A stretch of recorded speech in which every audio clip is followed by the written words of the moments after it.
বাংলার জনরবের পক্ষ থেকে আপনাদের সকলকে স্বাগত জানিয়ে গতকাল আপনারা দেখেছেন সিপিএমের ব্রিগেডের সভা এবং লক্ষণীয় বিষয় এই সভাতে এবারের যে 2025-এর ব্রিগেড সেটা রাজ্য সম্মেলনকে কেন্দ্র করে যেদিন মীনাক্ষী মুখার্জি বক্তব্য রাখতে উঠেছিলেন সেদিন তিনি বলেছিলেন যে এবারের ব্রিগেড এমন ব্রিগেড হবে যা সবাইকে চমকে দেবে। চমকে দেওয়ারই ব্রিগেড বটে। এর ব্রিগেডের তিনটে বিষয় আমাদের লক্ষ্য রাখার মতো। ক্ষমতা থেকে 14 বছর সরে যাওয়ার পরেও সিপিএমের ব্রিগেডে সমাবেশে লোক উপচে পড়ছে, এটা ভাবার বিষয়। দ্বিতীয়ত, যে ক্ষমতা থেকে 14 বছর চলে যাওয়ার পরেও বামপন্থী আদর্শ নিশ্চিহ্ন হয়ে যাওয়ার পরেও বলে দাবি করা হচ্ছে যেখানে বিধানসভাতে বামেরা শূন্য হয়ে গেছে, বাম কংগ্রেস, সেই জায়গায় দাঁড়িয়েও আজও বামপন্থীদের যে দাবিগুলো, শ্রমিকের দাবি, মানুষের দাবি এবং কাজের দাবি, রুটি কাপড়া মাকানের দাবিগুলো গুরুত্ব পেয়েছে এবং মানুষ জনসভায় এসেছে। 3 নম্বর যেটা আমরা লক্ষ্য করে দেখলাম সেটা হচ্ছে আমরা বিগত 20 বছর ধরে সিপিএমের ব্রিগেড সভাকে পরিলক্ষিত করছি। প্রত্যেকটা সভাতে যখন জ্যোতিবাবু যখন ছিলেন তখন জ্যোতিবাবু বলতেন সভাতে, তারপরে বুদ্ধদেব ভট্টাচার্য, বিমান বসুরা বলতেন এবং প্রথম সারির কয়েকজন নেতা, সীতারাম ইয়েচুরি ছিলেন তখন, প্রকাশ কারাত ছিলেন, এই প্রথম সারির কয়েকজন নেতৃত্ব বক্তব্য রাখতেন এবং সভা শেষ হয়ে যেত। সেটাই ছিল বৈশিষ্ট্য। এবারে দেখা গেল যে সিপিএমের দলের যে শাখা সংগঠনগুলি তাদেরকে সামনে আনা হলো। কৃষক সভার নেতা অমল হালদার বললেন, ক্ষেতমজুর সংগঠনের নেতা তিনি বললেন, বস্তি যে কমিটিগুলো আছে, বস্তি উন্নয়নের যে কমিটি রয়েছে রাজ্য কমিটি, তার যিনি নেতা সুকরঞ্জন দে তিনি বললেন, এবং এবারের আবিষ্কার বন্যা টুডু, আদিবাসী সমাজ থেকে তুলে নিয়ে আসা হলো এমন একটি মহিলাকে যিনি কয়েক মাস আগেই হুগলি জেলাতে একটা বড় আন্দোলন সংগঠিত করেছিলেন। তো এই অবস্থায় আমরা জানি যে হুগলি জেলাতে একটা জমি নিয়ে সমস্যা হয়েছিল, পাট্টা জমি নিয়ে। সেই পাট্টা জমি দেওয়ার ক্ষেত্রে,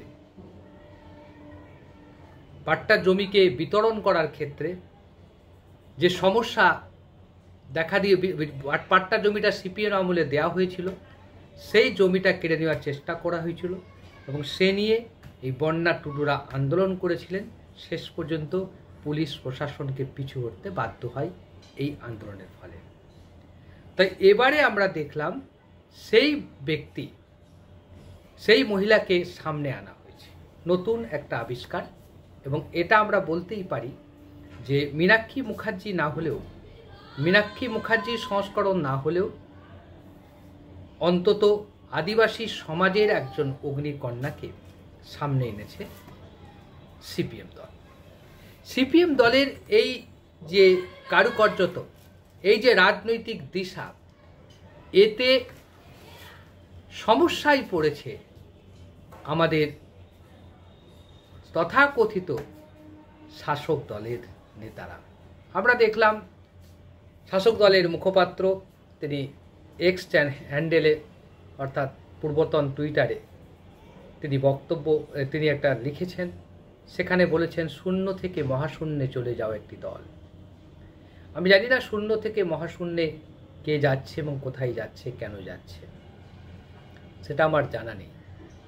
কিন্তু শূন্য থেকে মহাশূন্যে চলে যাওয়া দলের যদি হয়েই থাকে তো তাকে কটাক্ষ করার কি প্রয়োজন ছিল সেটা আমি বুঝলাম না। সে দল হয়তো ব্রিগেডের সভা করেছেন, তাদের সভাতে লোক এসছে, বলা হচ্ছে বিজেপি লোক পাঠিয়েছে, রাম বাম দুজনে মিলে লোক দিয়েছে। তো বিজেপির লোকেরা যদি ওখানে লোক পাঠিয়ে থাকে তাহলে প্রশ্ন উঠেছে, তাহলে বিজেপি কেন নিজের ব্রিগেড সভা ডাকছেন না? বিজেপি দলের পক্ষ থেকে ব্রিগেড সভা তো ডাকতেই পারত। আসলে তা নয়।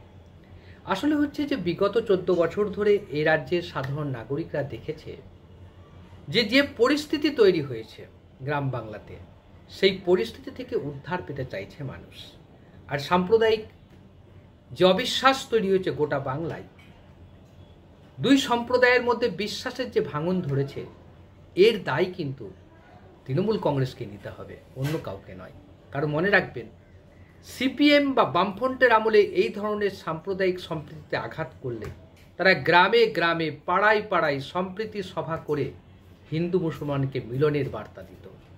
কিন্তু দুঃখের হলেও সত্য, মমতা বন্দ্যোপাধ্যায় মঞ্চে দাঁড়িয়ে সম্প্রীতির কথা বলেন, হিন্দু মুসলমান মিলনের কথা বলেন, কিন্তু তার সংগঠনকে এই মিলন, এই সম্প্রীতির স্বার্থে কাজ করতে আমরা দেখিনি।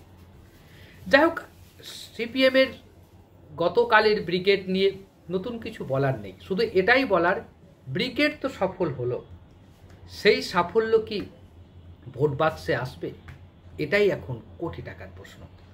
কিন্তু এখানে একটা বড় প্রশ্ন, দেখবেন গতকাল থেকেই একটি বার্তা ছড়িয়ে দেওয়া হয়েছে।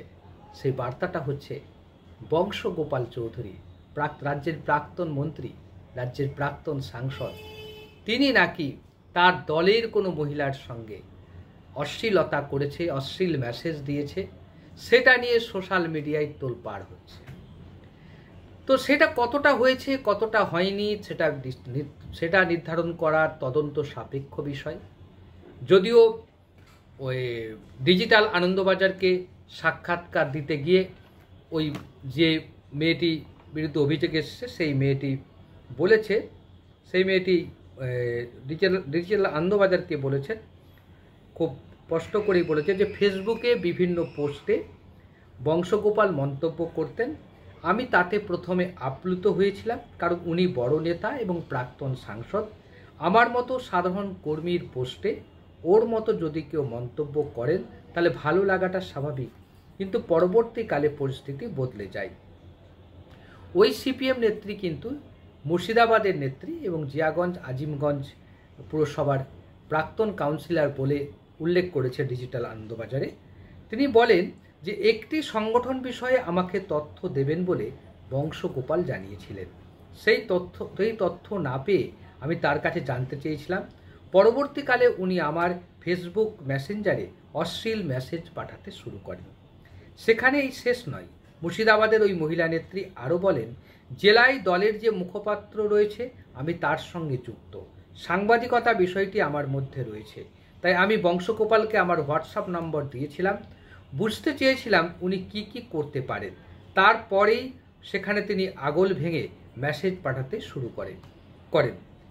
অভিযোগকারিণী এও দাবি যে গত বছর নভেম্বর মাসে তিনি জেলা সিপিএমকে অভিযোগ আকারে সমগ্র বিষয়টি জানিয়েছিলেন, কিন্তু তারপরে কোনো ব্যবস্থা নেওয়া হয়নি। অবশ্য বংশগোপাল চৌধুরী মশাই তিনি